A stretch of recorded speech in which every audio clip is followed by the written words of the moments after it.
Let's start.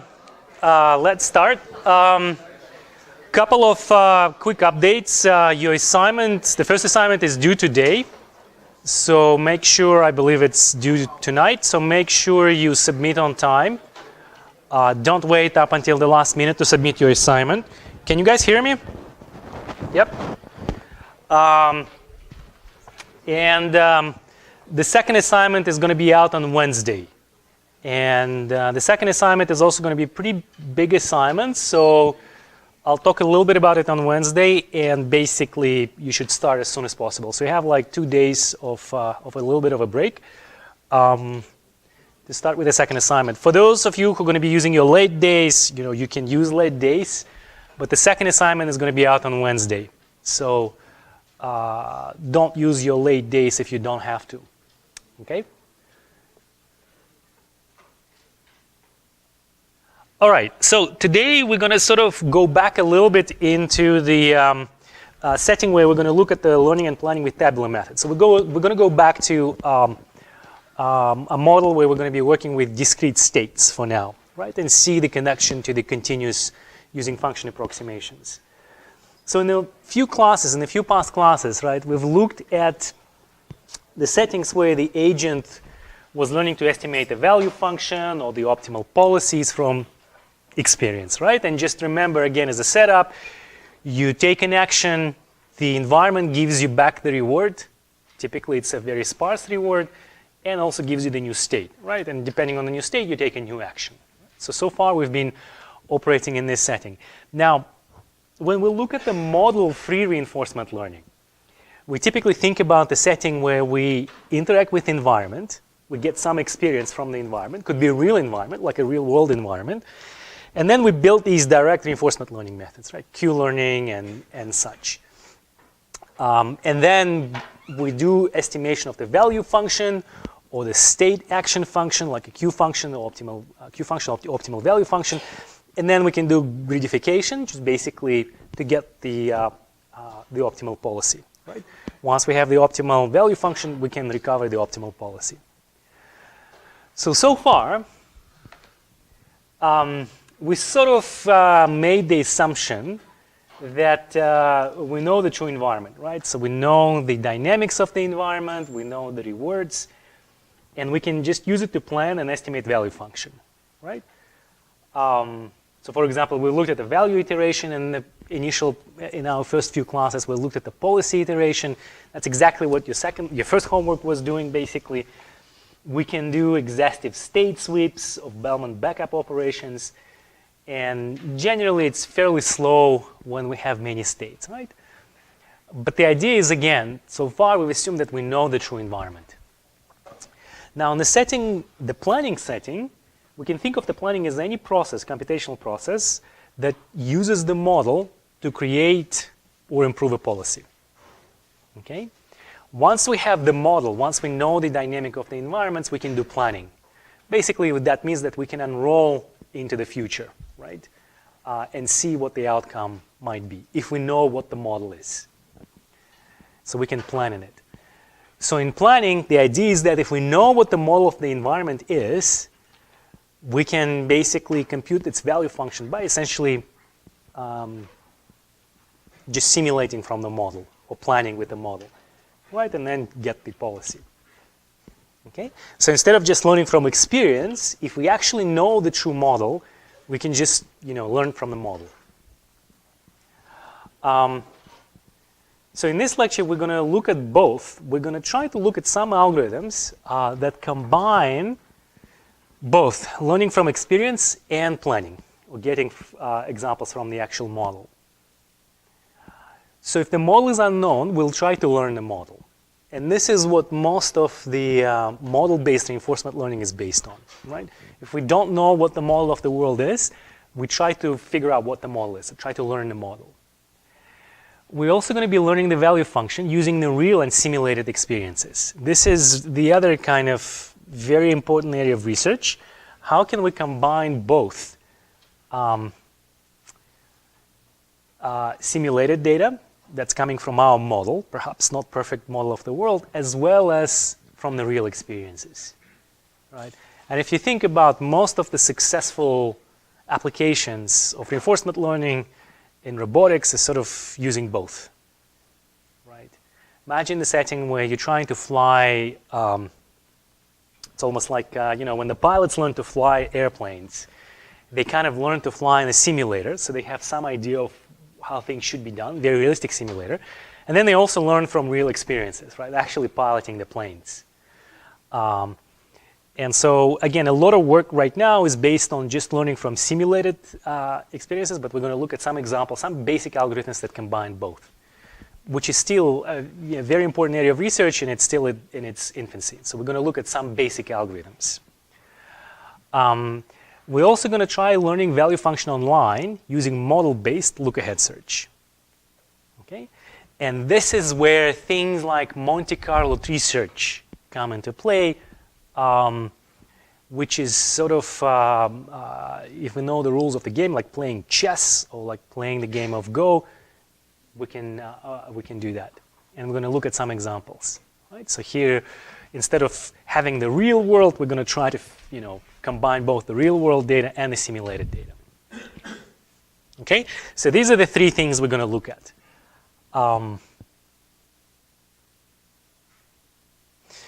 So if we look at the model-based reinforcement learning, the path is interesting.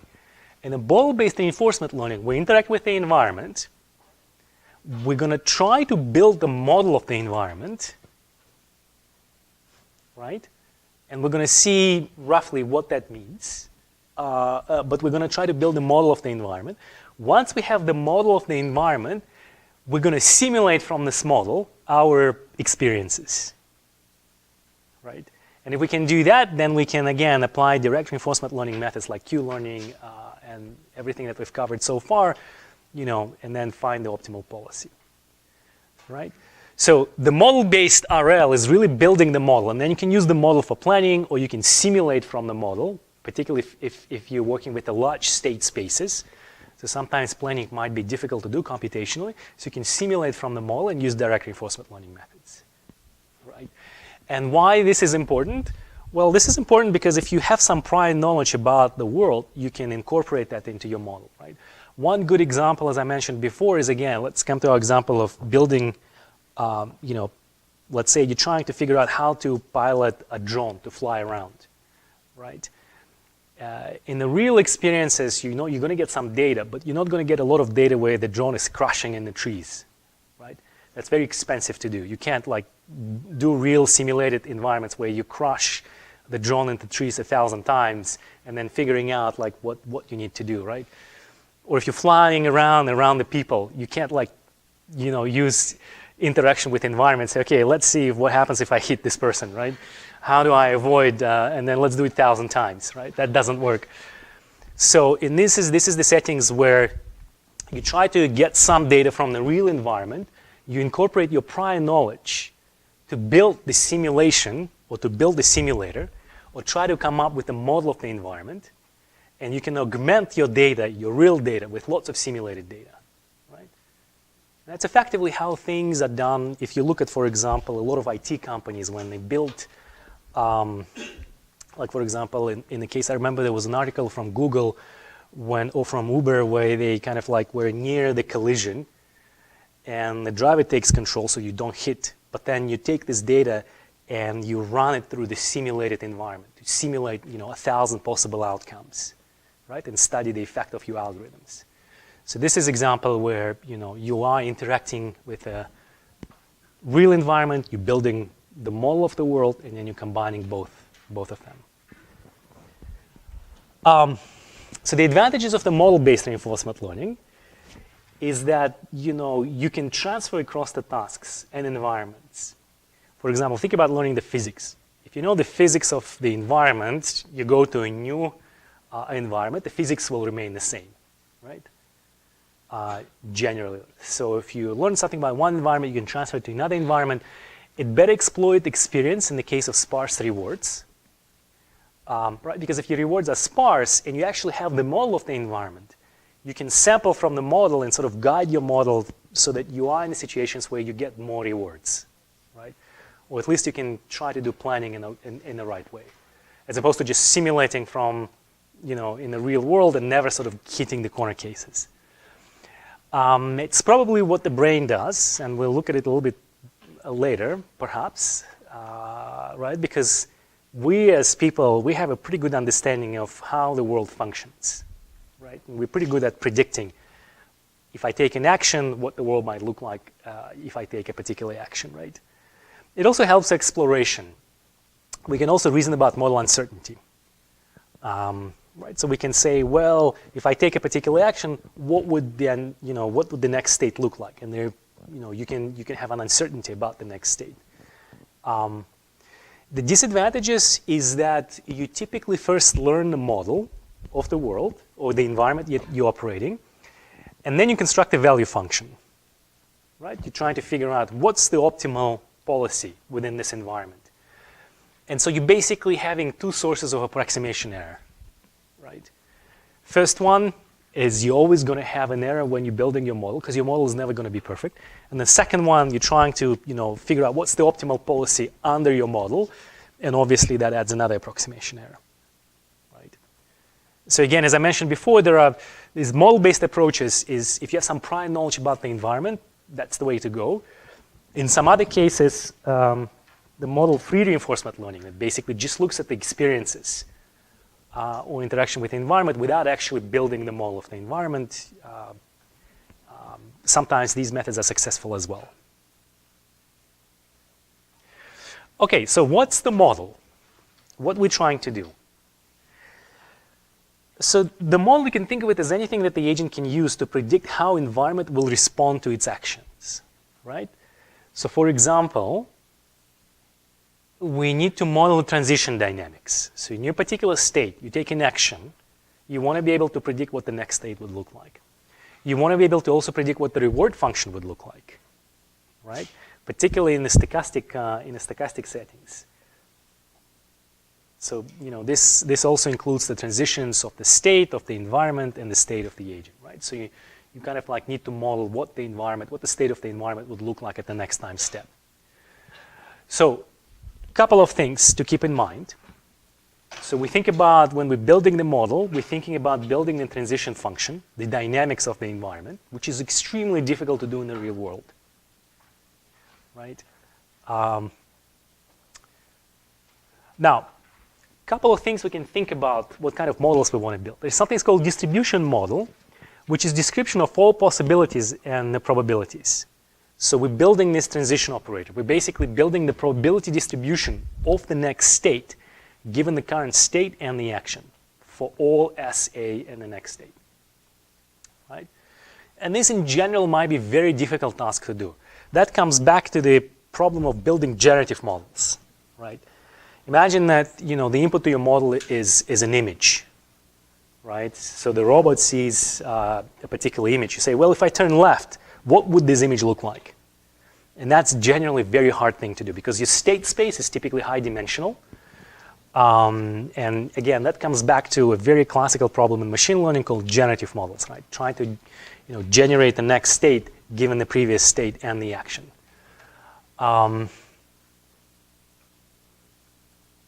In some cases, there was an interesting paper, I think that a few years ago, that looked at the Atari game, a very simple environment, and was basically able to very accurately predict the next state given the current state and the action. Think of like playing a breakout, right? If you know what the image is, you take an action like push the paddle to the right, then you can fairly accurately predict what the next state would look like, right? And so you can unroll it into the future and say, condition on my sequence of actions, what the world would look like, a second from now. So for simple environments, it works fairly well. And then you can also have a sample model, which is the simulation model, which produces sampled experiences for a given state. And it's, sometimes it's much easier to create that. So here you're not trying to create the overall probability distribution over the next state, but what you're trying to do is you're basically trying to produce a sample experiences, right? Given a state, just give me what the next state would look like. So in many cases, if you look at scientific fields, in many cases people are building very accurate dynamical systems and dynamics of the world, what the world would look like for specific applications, right? Not necessarily building the full probability distribution, but they can sample from it, right? And both types of these models can be used to produce hypothetical experiences, right? So you set some hyperparameters, you run it through your black box generator, and that gives you the next state, right? For example, I know these kinds of models are used a lot in the scientific communities, like in the cases of a lot of oil companies, when they think about how to find oil in a particular location. It's very expensive to drill and figure out is there oil or not. Right? It costs like $100 million. So you don't want to just drill to see like is there oil or not. What you want to do, and then you don't want to do it because all your competitors just watching it. You drill, there's no oil. They're like, hey, yeah, good for you.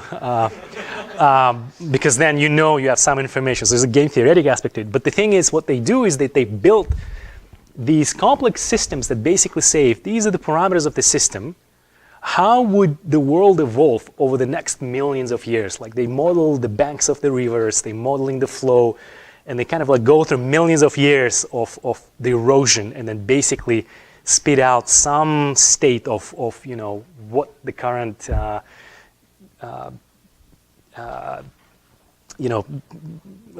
what's the current state would look like, and then gives you something about would they be oil or not, right? So this is an example of where they built these complicated black box models, and so you can use it here, for example, as well, right? Okay, so let's look at learning the model. So how do we learn the model? Let's look at the first part, right?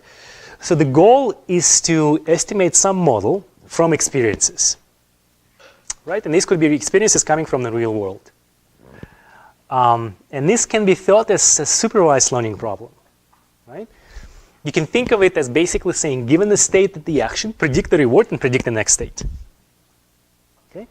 Now, this in a nutshell sounds very easy, but it's also very difficult, right? So for example, learning from state and action, predicting what the reward is a regression problem, right? You're trying to say, is there something reward being in a particular state and action? Going from state and action to the new state is a density estimation problem. And as I mentioned, it's a generative modeling type of a problem, which is generally very difficult to do, right? And then you have to pick the loss function, for example, mean squared error. If it's a regression problem, you might look at some other KL divergence type of losses, and you want to find these parameters that minimize this quantity. Now, this only highlights one very small aspect of this particular problem, right? Which is,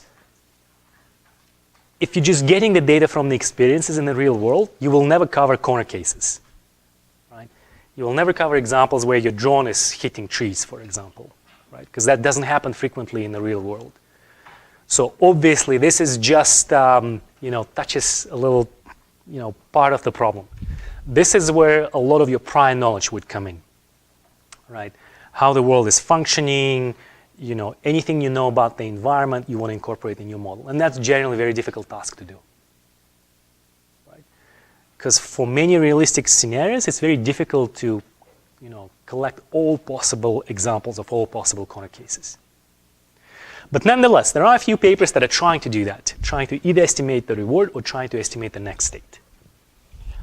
So what types of examples of learning the transition problem?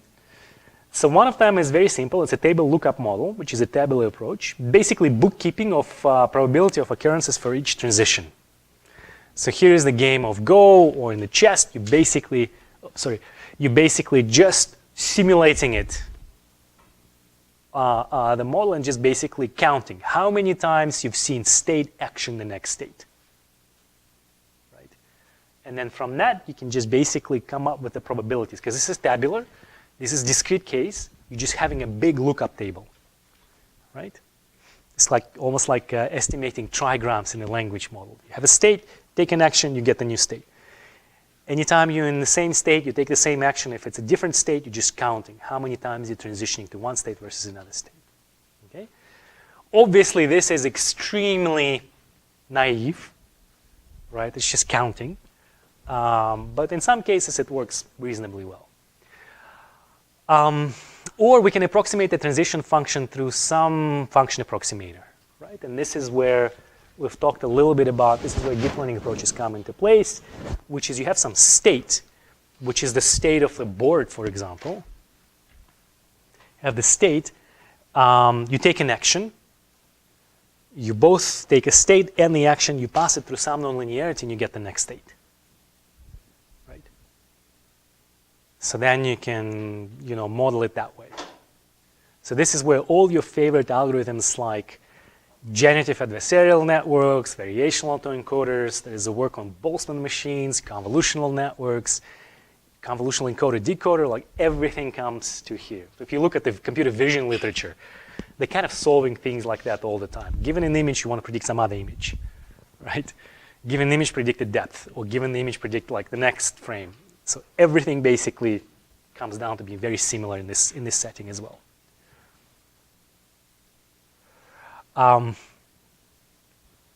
So you can think of it as a supervised learning approach, right? Now, one of the things you have to think about is that in these cases, data is sequential, right? And to look ahead in the future, you need to change your dynamic predictions, right? You need to run your model and figure out what the next state would look like. ID assumptions break, errors accumulate over time, right? So you have to be careful how you are putting it together. So for example, if you're trying to do look ahead with your model, here's my state, I take an action, I predict what the next state would look like. There's obviously going to be errors. Now, given the new state, my predicted state, I take a new action, I predict the state two time steps ahead. The errors are going to be accumulating. Right? So obviously that's a problem. That's why it's so challenging. Some of the solutions to these kinds of things, we're going to look at hierarchical dynamics models, or we can, there are some things called local linear approximators, and it's just a little bit of research. Later on in the course, we're going to look at hierarchical RL that kind of a little bit touches on that particular problem. But nonetheless, there are some ideas, but there are no perfect solutions. So in this lecture, we're going to just focus on this approach, the tabular approach. Okay? Now, later on, we're going to come back. In fact, we did come back, I guess, in our last lecture, to this setting. Okay? But once you understand the tabular one, you can kind of see how it can translate to the approach where you're just doing function approximators. Okay? Okay. So let's look at the model. Let's look at the model learning, right? So you're basically given some interaction with the environment, you have some experiences from real world, you're building the model of the world. So let's see how we can do that.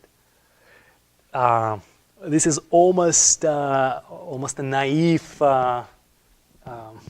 setting, just extremely simple, which is we can think about the model as an explicit MDP, Markov decision process, right?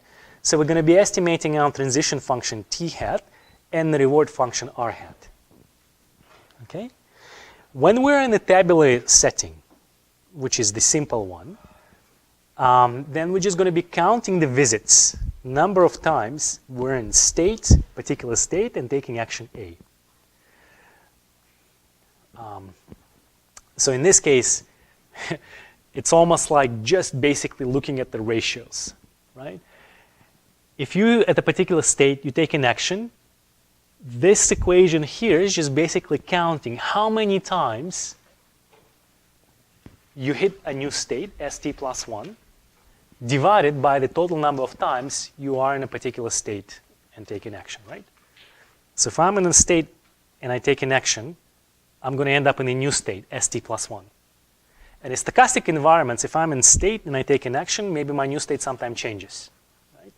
In non-deterministic environments, this will give us the probability distribution of the possible states, right?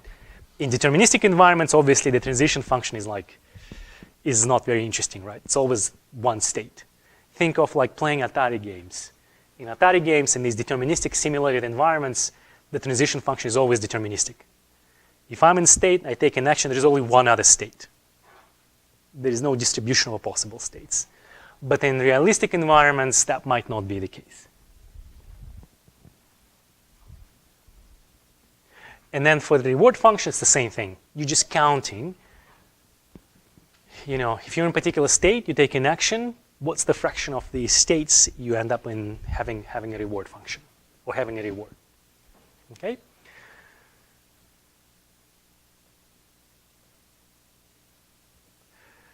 So the other way to think about this is that at every single time step, you record these experiences, right?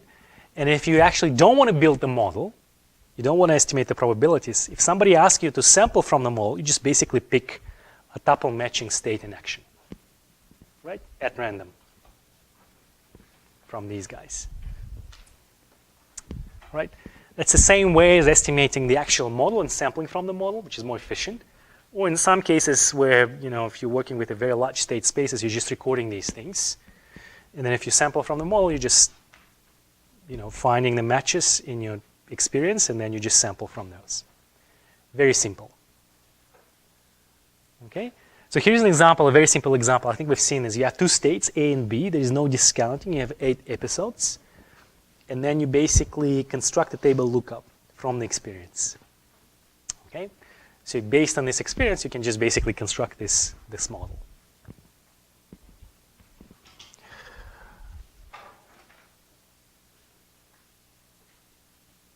So this is, in a tabular setting, again, this is kind of almost naive approach. If some of you have ever worked with language modeling, right? How many of you work with language modeling? A few, right? Like, there is a problem with language modeling known as, generating sentences, so generating the next word given previous words, right? And you can think about what's the naive way of doing it.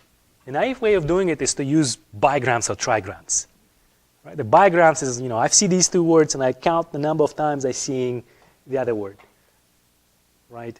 Like the cat is, and then you basically say, could be walking, could be running, could be, whatever the number of words are. Some words are very unlikely, right? Some words are very likely. So you estimate these probabilities, and then you basically can just predict that, right? And it actually works pretty well. In fact, if you look at,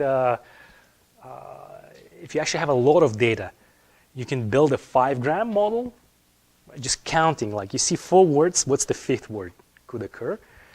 If you look at the Google scale data of the whole of the web, 5 grams actually work incredibly well. Like they'll generate very good looking sentences. So these kinds of approaches, if you have a lot of data, work pretty well. I remember when I was a grad student, somebody from Google gave a talk at the, one of the talks, and basically the message was that if you have little data, then here's the distribution of all the different algorithms in, language understanding. And you have bigrams and trigrams, they kind of suck. And then you have more complicated models, more complicated models, more complicated, so the performance kind of increases. And then he showed, here's what you have a lot of data. You go on this scale. And basically the difference between all of these algorithms shrinks, it becomes 1 point. So 5 grams work about the same as your fancy complex algorithm, which was disturbing at that point, right? It's basically like you do something silly with enough data, it works pretty much the same as your fancy algorithm. So that's something to watch out for you guys in the future. You can come up with a really fancy RL algorithm, but then with the right kind of data and with the right kind of assumptions, you can actually beat it with some simple naive algorithm. But nonetheless, so once you given the model, once you know what the transition operators are, you've estimated them, you've solved the density problem, and what the reward function is, you can solve the MDP, right? Once you know what the model is, you can use the favorite planning algorithm. You use value iteration, policy iteration, tree search, and such. Now, one thing you have to worry about is the curse of dimensionality, right? In particular, if you're working with very large state spaces, that's generally going to be very difficult to do, right? And so one thing that a lot of people are using is sample-based planning. So instead of just building the model, you're just sampling from the model. So let's look at what that means. So you can use the model only to generate samples, right? Not using its transition probabilities or expected immediate rewards. You just sample it. So you just sample experience from the model. In fact, when you're working in your second assignment, you're going to be working with Atari-like games in I believe, an OpenGym environment. In those cases, the actual game is the model, right? And you can think of it, once you build the model, the game, then you can sample from the game, right? And then you can use direct reinforcement learning methods to actually solve it. But you effectively have the model of, of the environment, so you can just sample from it. And then you can use model free RL to these samples to generate, to do Monte Carlo control. You can do SARSA, you can do Q-learning, whatever your favorite algorithm is, right? And we've covered those.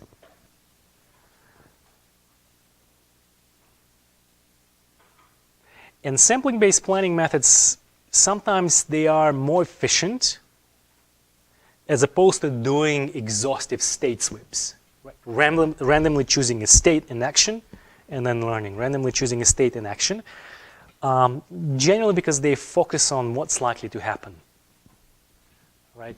Because you're sampling the states, so if your next state is more likely, you're going to get this next state. Right? As opposed to choosing some other state or randomly choosing a state. So if you think about sampling-based approaches, you really have a model of the world, you simulate, and then you can use direct reinforcement learning methods to estimate the optimal policy. Right? The other way around is to go through the planning. Right? If you actually have the model, you know the probabilities, you can estimate expectations, so you can go directly through the planning phase. And in many cases, that can be very expensive, particularly if you're working with a large state spaces. Right? So there are multiple ways of, if you think about this diagram, multiple ways of doing things. Right?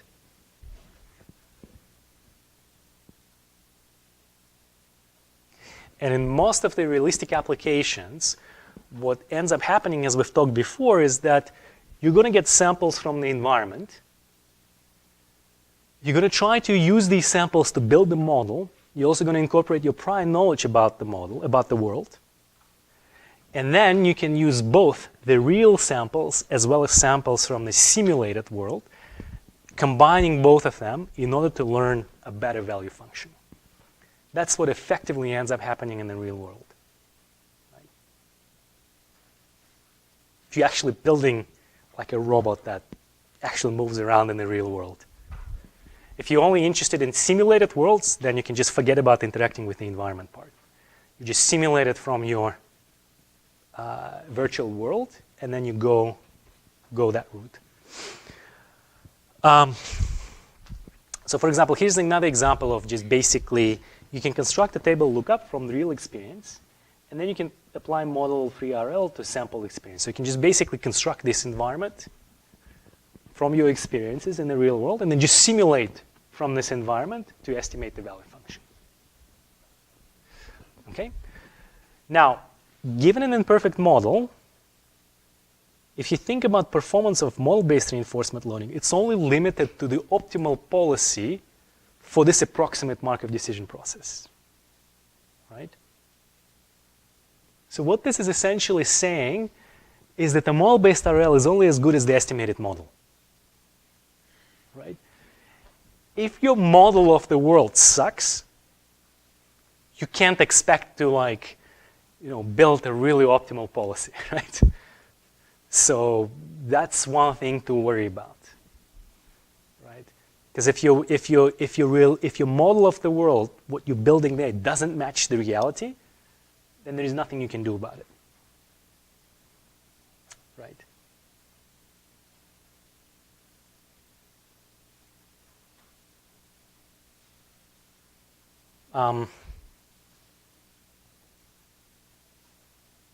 So this is something that you have to kind of be careful about.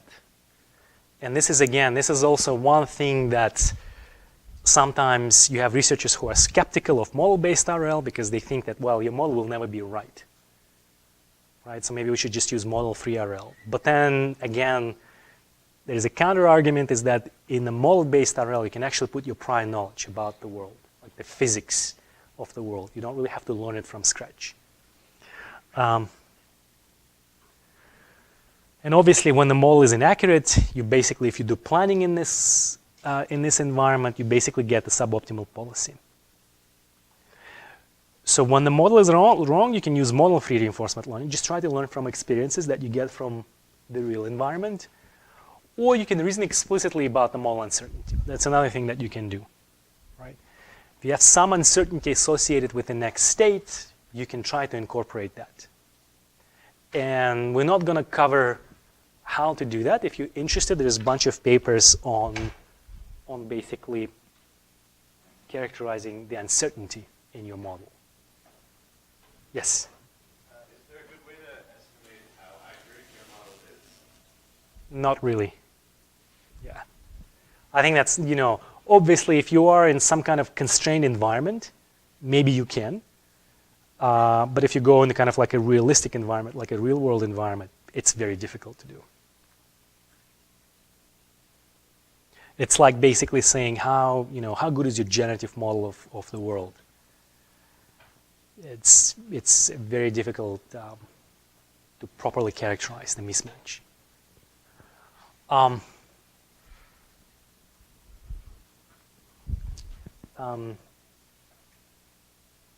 Okay, so let's look at the learning the value function using both real and simulated experience. And this is where you can maybe correct for uncertainties in your model, right? Or imperfections in your model. Because you're going to be trying to use both simulated and real experiences. And obviously, this is generally also quite a difficult task to do. But let's see how we can do that. So let's look at the two sources of experience, right? One source is the sample from the environment, which is the true Markov decision process. And this is a state, I take an action, I get the next state, what actually the next state looks like. It's like if you're flying a drone, it's near the tree, and I'm flying to the left of the tree. If I take an action right, I'm going to hit the tree, right? I know what the next state would look like. This is something from real experience, right? And you also get the reward. And then if you have your own simulated experience, you can think of it as an approximate Markov decision process. You can sample from the model. Okay? Now, there is a little bit of a chicken and egg you have to worry about, is that if you're only using this data to build this model, there is no extra information, right? There's no magic, right? So whatever biases, inductive biases you put into this model, or whatever prior knowledge you put into this model, is what gives you some leverage or some additional information, right? Because if you're only using this samples to estimate this model, and you're not really putting any prior knowledge into this model, then you're not adding any additional information, right? So it doesn't matter. So again, this is where some prior knowledge comes in, or the way you put inductive biases into your model can help.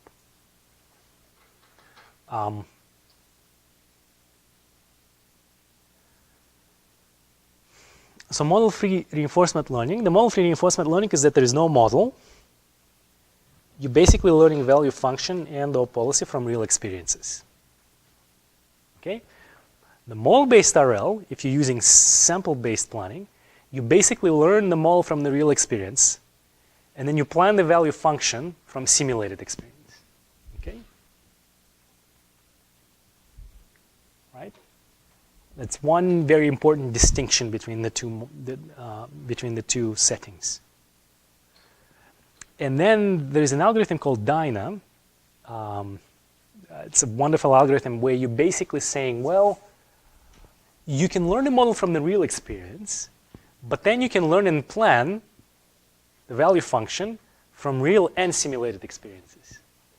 Okay? So you can kind of use one to help you improve learning the value function.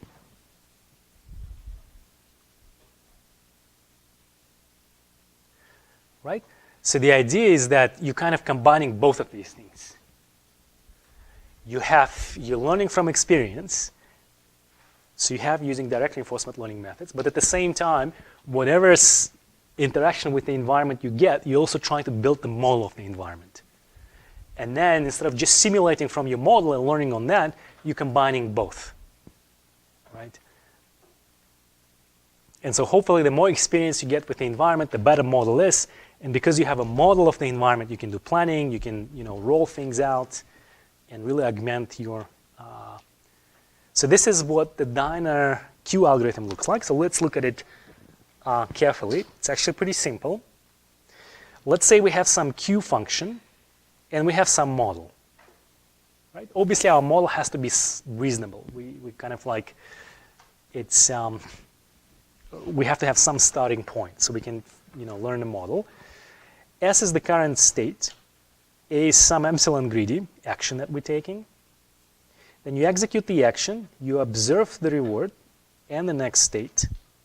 You update your Q function. So this is model 3RL, right? This is what you get from the environment, from the real environment. You update your Q function. And then, assuming that you are in deterministic environment, you can extend it to the stochastic environments. But if you're deterministic environment, you're basically saying, well, if I'm in state and taking action, this is the reward in state. So now I can update my model. Okay? Now repeat for n times, and that's a tunable parameter. S, randomly previously observed state, randomly action previously taken in the state.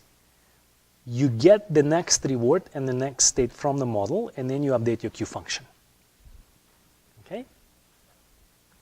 So now this is now your model of the environment, right? So it's almost like you get the real experience, you update your Q function, maybe you can update your model, and then do a bunch of simulations from your model, right? To learn a Q function, to better learn a Q function. And n is the number of, n is like a hyperparameter that you have to choose. Right? How much you want to inject real experience with a simulated experience, right? That's the basic kind of algorithm. Obviously, in practice, you might want to be able to steer this thing towards, generating states that are kind of like corner cases, right? Or things that you don't really see a lot in the real experience, in the real world, right? Yes? Sorry, say that again? Like a generalization of the replay memory. So that Yeah, you can think of it that way. Yes. So this one is really you kind of like trying to build a model and learning Q functions from real experience as well as sampling from your model of the world. Now, there are a couple of caveats.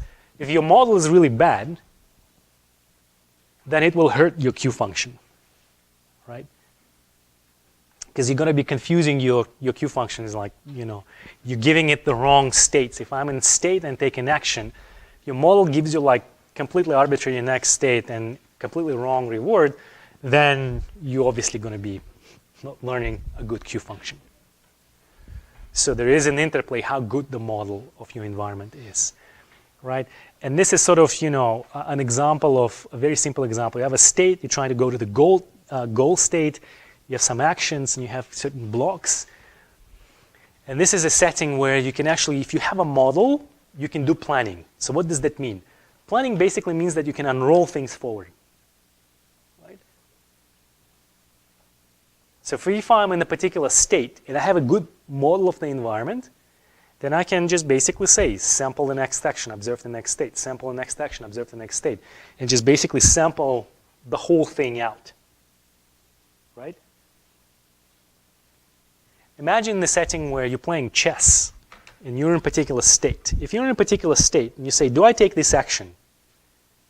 What if I take this action and I just basically do planning? Because I know the game of the chess and I can basically just unroll millions of chess games forward of all possible opponent moves and my moves and basically look at the fraction of times that I win the game versus I lose the game. If I take this action and I simulate millions of times and I win the chess, 90% of the time, that this is a good action to take. This is actually what the planning steps are doing here, right? So if you have the model of the world, you can plan ahead,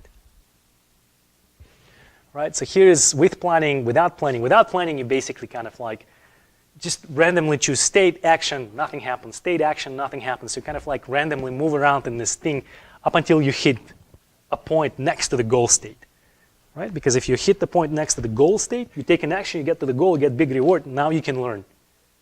And then you're kind of like expanding from.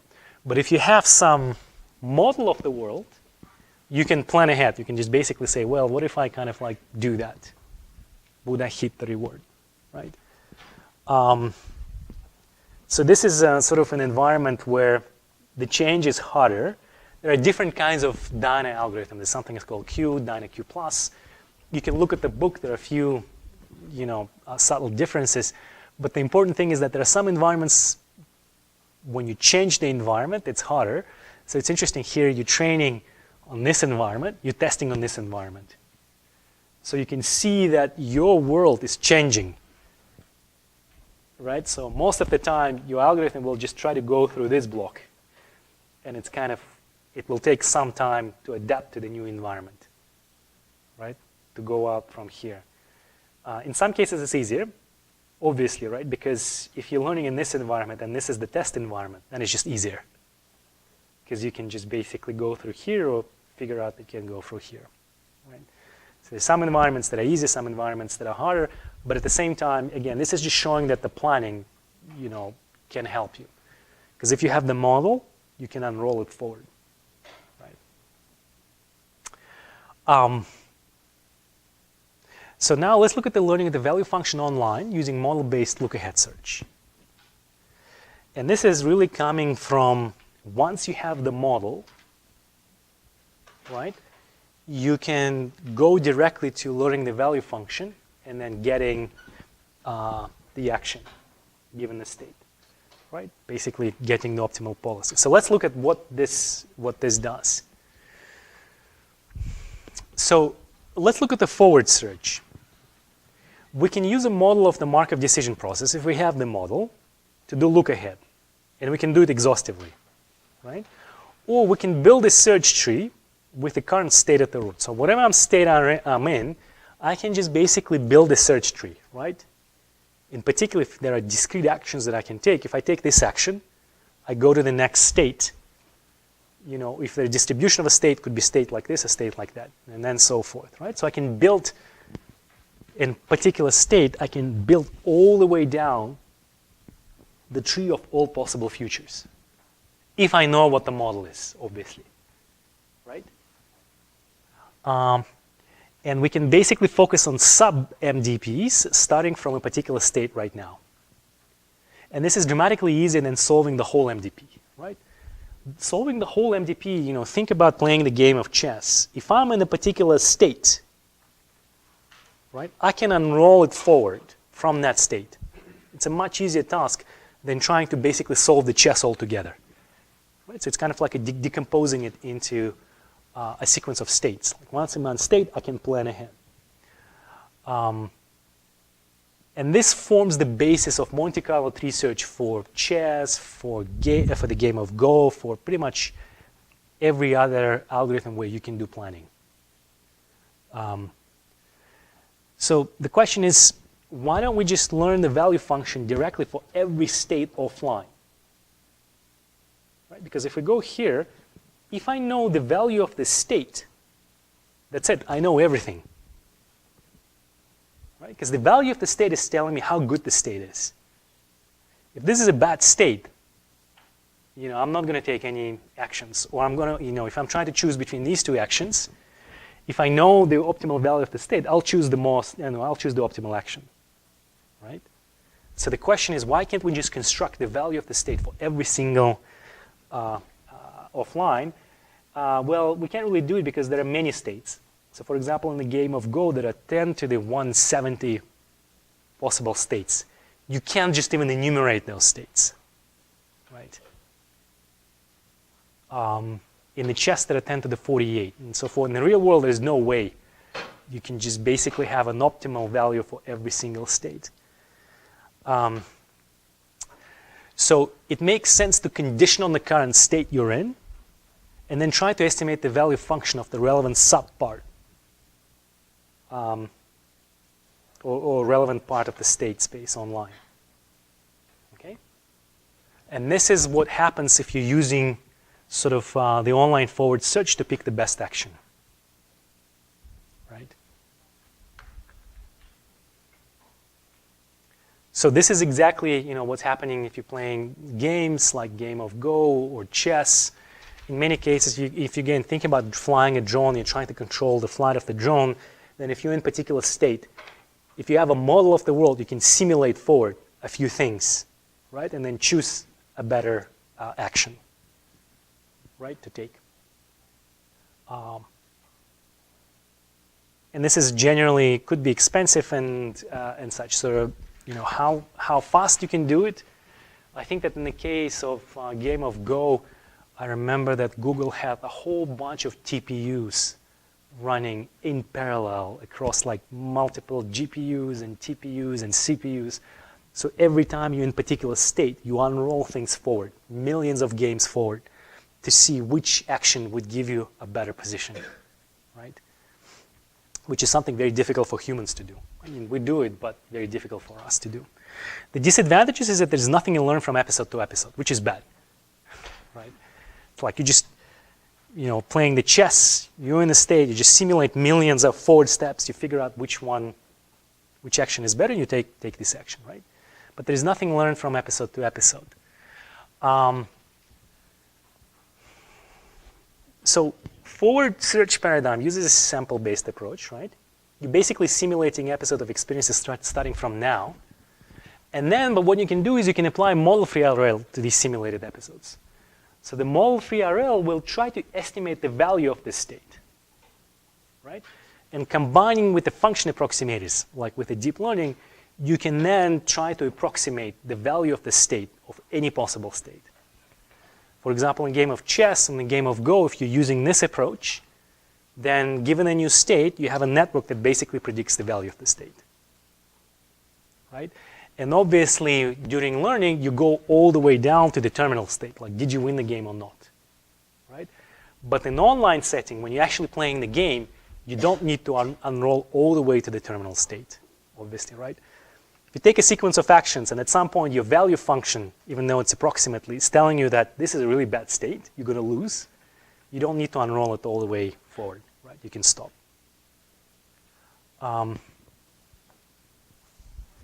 So here you can simulate episodes of experiences from now with a model. So starting at a particular state, you're simulating it forward according to your model, right?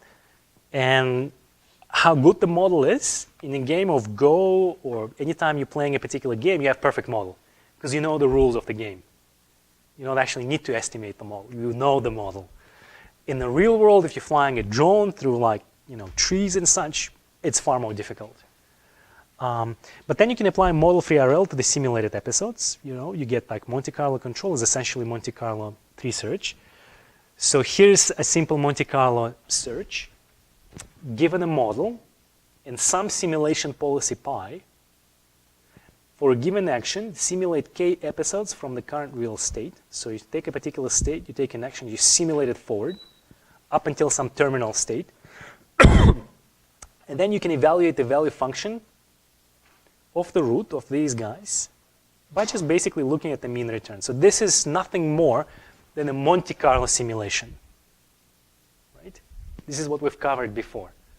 We know what the model of the world is. If I'm in state, take an action, I just simulate it forward up until I reach some terminal state, get my reward, overall discounted reward, G sub t, and just take the average. And then you can turn it into control by basically, take the current real action with the maximum value of Q function, right? And the same thing you can do for, evaluating the Q function, just basically mean the return of the episode from SA for all the states and actions in the tree. So this one kind of does a little bit better because you start with a tree and you simulate it forward. And because you simulate it forward, if you're in the tree, you go to the next one. And again, you have a tree. You go to the next one, you have a tree. So you can estimate the Q function at every single node in the tree. It's just reusing computation. So this is just basically telling you that you can build a search tree where you have visited states and actions, and you can basically do it for every single sub node of the tree. Okay, so this is pretty straightforward, and this is known as the Monte Carlo tree-search. The Monte Carlo tree-search, and this is where the settings where the policy pi will improve. Right, it's an online setting. Right, as you simulate it forward, you're also improving your policy. So the step here, the simulation consists of two phases: in tree and out of tree. The tree policy improves. So for example, you're picking up actions that maximize your Q function, and you're evaluating Q function online as well. And let's say we look at the default policy. Think of default policy as picking random actions. So hopefully you can go from default policy to the improved policy. Right? So what do? For each simulation, you evaluate the states by Monte Carlo evaluation. Right?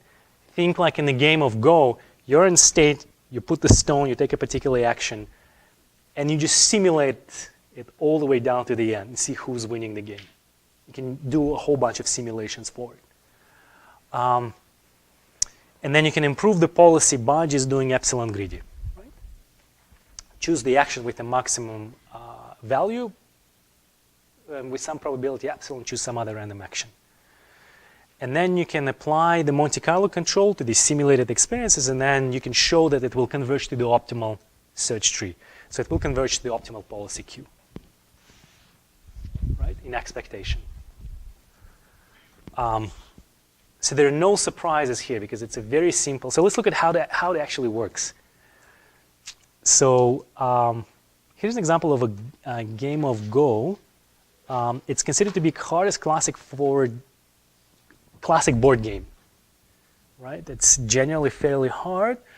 Was considered to be a grand challenge task for AI. And if you look at the traditional game tree searches, like if you just try to simulate forward, these approaches never work quite well. So it was considered to be a big challenge. Usually you'll play on a 19 by 19 board or 13 by 13. You have simple rules of what to put. Your actions are pretty simple. Put the stone in a particular location. But the strategies can be very complex, right?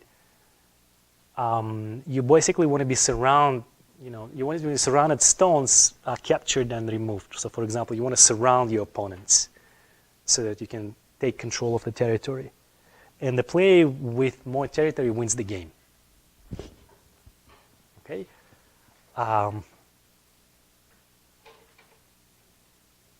So this is actually, it's not an easy problem. And as you know, folks at Google DeepMind built this sort of model that won, the champion in Go, which was kind of like surprising to a lot of people. A lot of people did not expect these models to do so well.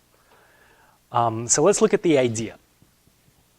It's a combination of classical Monte Carlo tree search plus the policy improvement plus some deep learning approximation, like function approximation, because you can use at the board. You can look at the board. You can use convolutional neural network. That will give you the value of the state. So you're trying to estimate what's the value of the state. So you don't have to unroll your Monte Carlo tree search all the way down to the terminal state. So kind of like building the value function, a value function network, and using to improve the policy. So let's look at it a little bit more detail. Let's ask the question of how good is a position S? And let's look at the reward function. The reward function is 0 for all non-terminal steps, right? The reward function is 1 if black wins and is 0 if white wins. Okay, so if you win, you get 1. If your opponent wins, you get 0. So you just want to maximize the rewards. You want to maximize the number of games that you win. Okay? So policy, basically, you have the policy for the black and you have the policy for the white. And so you're basically selecting moves for both players because you want to simulate it forward. So you have to have some model of your opponent. This is actually where the self-play comes into place. Later on, we'll cover this a little bit where the PB and PV, P sub B and P sub W are the same policies. So they're playing against each other. The value function is how good is position S. And we can think of it as the expected value of the reward given that you're in state S. And this is the probability that the black will win given the current state, right? And you can also think of it as a minimax setting where you try to maximize over all possible policies, but you're trying to minimize over all possible opponent's policies because your opponent really wants your value of the state to be small, right? Your opponent is always going to take an action in such a way that will diminish the value of your state, right? Does that make sense? Because if I take an action, if I want to really estimate the value of the state, I take an action and I want to estimate the value of the state, I'm expecting my opponent to take the action that will diminish the value of my state, right? Otherwise, you basically have a dumb opponent who's kind of helping you to win, right? So this is the optimal policy. And so one thing you can do is you can basically say, look, here's my current position S, right? I can simulate the heck out of it forward, and this is what the traditional Monte Carlo research was doing.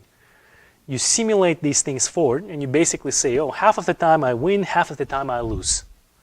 So the value of the state is 0.5. Okay?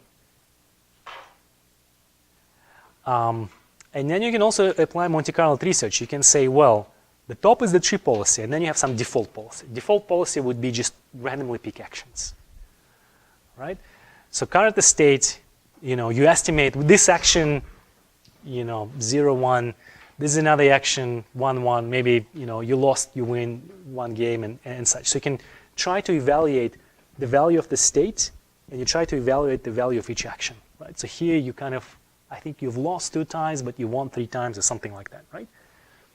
And then from this particular state, you go to the next one and simulate it forward. You go to the next one to simulate it forward. So you can improve your tree policy, right?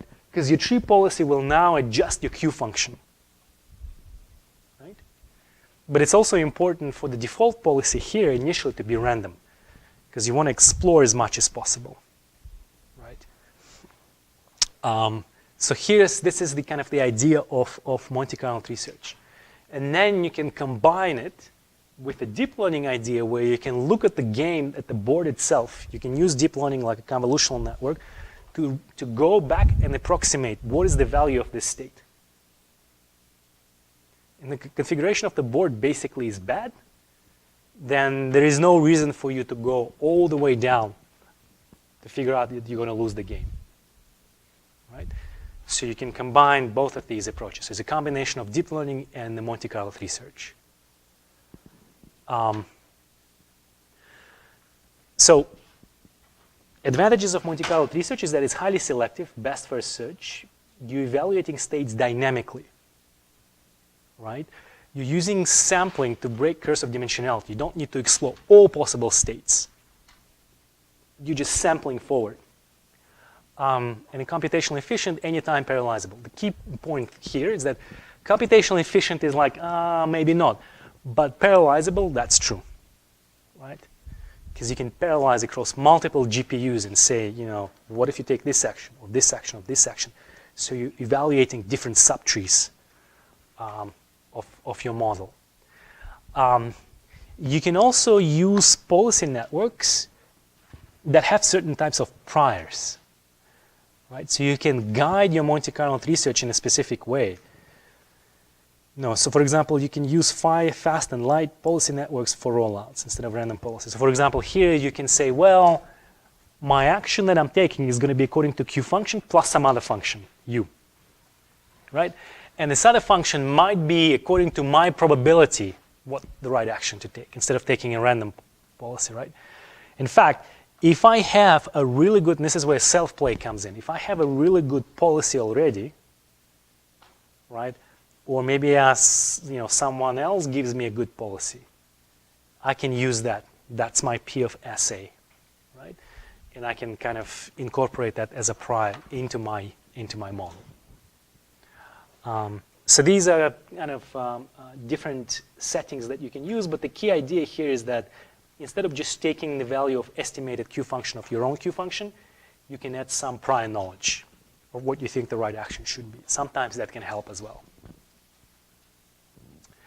Okay, so next class we're gonna jump into a slightly different class of models, because we've looked so far, we've looked at Monte Carlo research, so hopefully you'll get some idea. We've looked at function approximators, looking at the Q functions, deep Q networks, and for your second homework, you'll dive in a lot of details on how to implement these algorithms. Next class, we're going to look at policy gradient methods. So these are slightly different classes of methods that attempt to estimate policies directly. So we're going to try to learn what's the probability of taking an action A conditioned on the state and trying to estimate this quantity directly. So there's a whole bunch of new algorithms, policy gradient algorithms, that we'll cover in the next few classes. Okay. Again, the homework is due today. Don't delay. Your second homework is going to be out on Wednesday. It's going to require a lot of work for the second homework. So, make sure you give it enough time to do the second homework.